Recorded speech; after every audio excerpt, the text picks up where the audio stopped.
Bonjour et bienvenue sur autoplus.fr. Au sommaire aujourd'hui, la Volvo C70 reliftée, une publicité surréaliste pour la Cadillac CTS, Ford qui pense aux personnes âgées et une vidéo accrocheuse d'une Nissan GT-R surgonflée.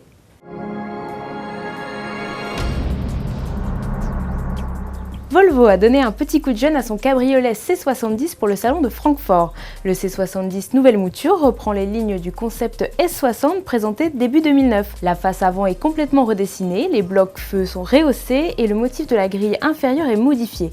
L'arrière a lui aussi été retravaillé avec l'apparition de blocs feux à LED intégrés dans l'ovale du coffre.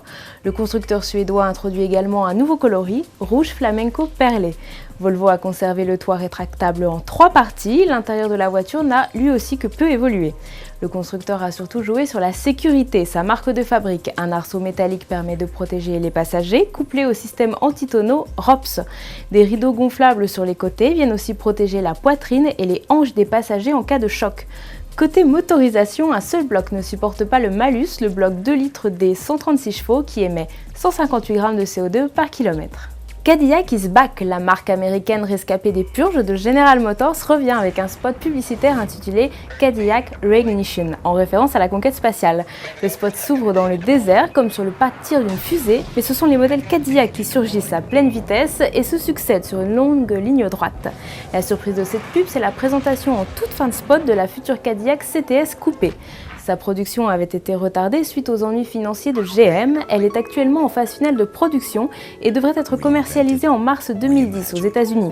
Et parmi les motorisations, on retrouve un bloc V8 6 litres de turbo compressé issu de la Corvette ZR1. Alors que les personnes âgées au volant suscitent régulièrement le débat, Ford a décidé de se mettre à leur place. Pour comprendre leurs difficultés en voiture, le constructeur américain a équipé ses jeunes ingénieurs de corsets de protection aux genoux et aux chevilles pour simuler les difficultés des seniors à se mouvoir. Les cobayes ont également revêtu des gants pour reproduire les pertes de sensations ressenties par les diabétiques ou des lunettes pour reproduire la baisse de l'acuité visuelle. Et une demi-heure plus tard, nos petits jeunes d'une trentaine d'années ont l'impression d'avoir 75 ans et tout devient plus difficile. S'installer dans l'habitacle, mettre le contact ou enclencher les commandes, chaque action se révèle un défi.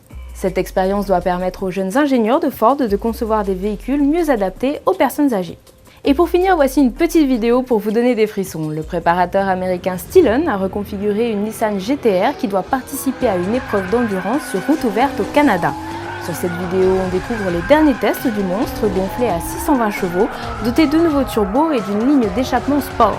Dans sa robe orange, la Nissan GT-R avale alors le 0 à 100 en 2 secondes 9. On vous laisse apprécier les performances. Voilà, c'est tout pour aujourd'hui. À demain sur autoplus.fr.